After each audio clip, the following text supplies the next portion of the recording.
is the Hot Zone.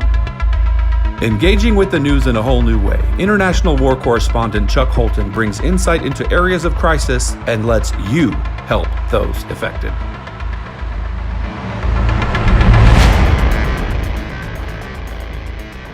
Hi, folks. On today's Hot Zone, we've got a special guest, and I want to bring you Victor Avila.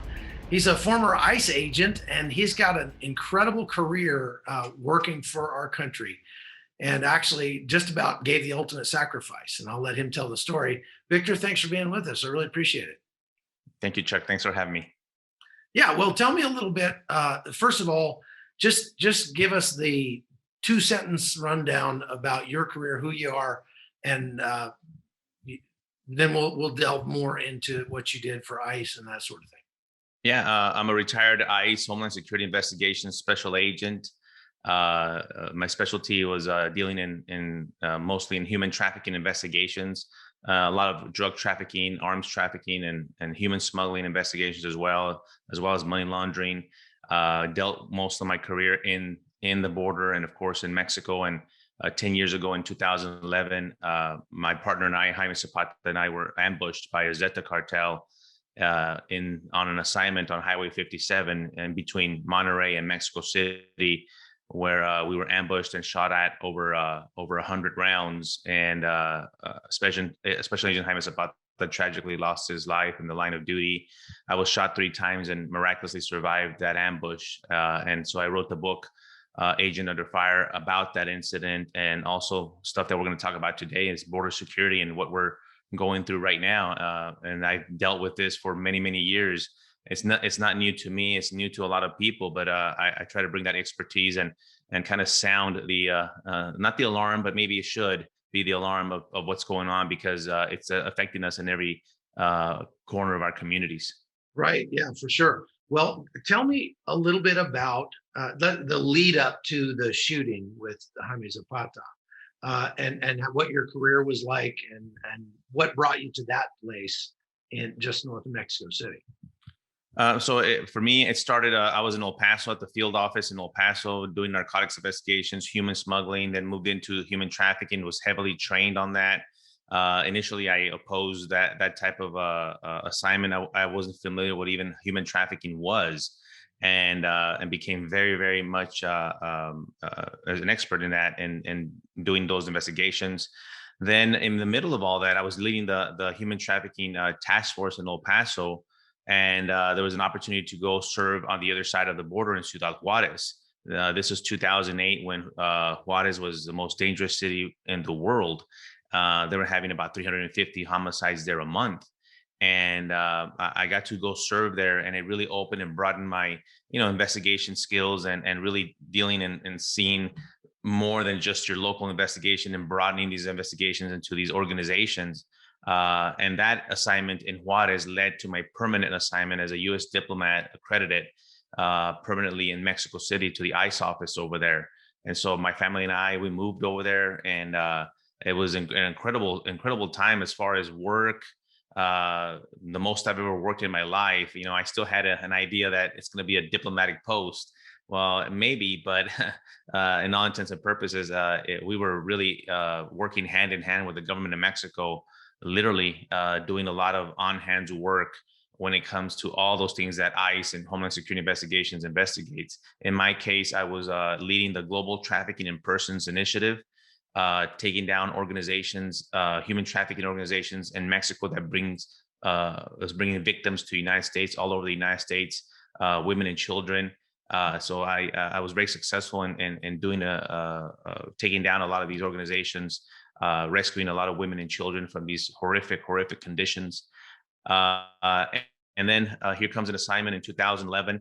It was a case that I wasn't very, very much familiar with or involved with, but I got assigned to go, and they said, you're going to take Jaime Zapata, who had only been in country for a little over a week. He was working out of the Laredo, Texas office, and had just been in Mexico as a temporary duty agent to help out on an arms trafficking case.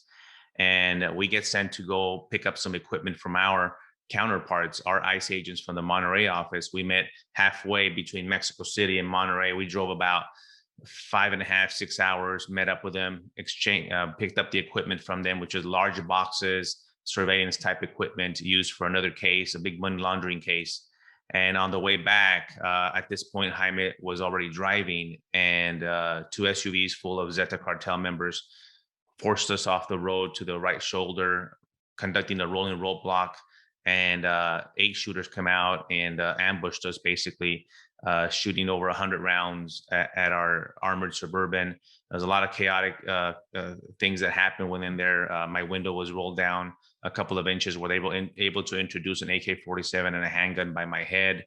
That's what ended up them shooting rounds into the cabin, striking me 3 times, striking Special Agent Jaime Zapata several times, and lethally. And a lot of things happened there. Eventually, he got flown out to a hospital in Mexico after being on that road for about 40 minutes, waiting to get rescued by the federal government, the Mexican federal government.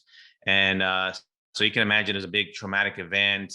We lost an agent in the line of duty. There was some media about it, but then eventually kind of went away for several reasons. One, the weapons that were used, a couple of them that were used against us, were weapons that were allowed to be walked, kind of like Fast and Furious, attached to Fast and Furious out of Texas. These are guns that were under the watch of the ATF, and they were allowed to go into Mexico and arm these criminal organizations.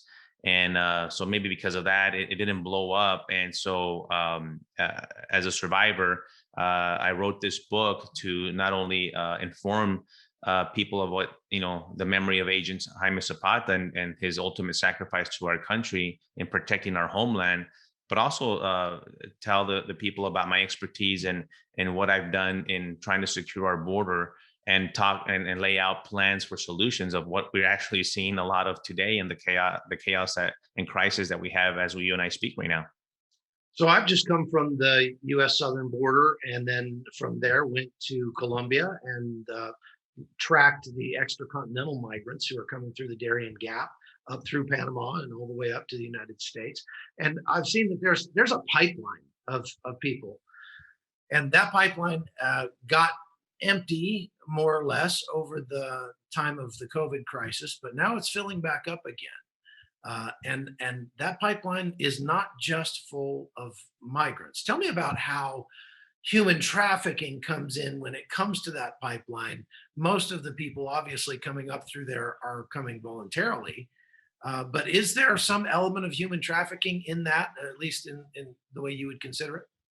Oh yeah, absolutely. And by the way, you're correct with the extracontinental individuals. I call them special interest aliens. We call them SIAs in HSI, which I investigated as well in Mexico and interviewed a lot of them.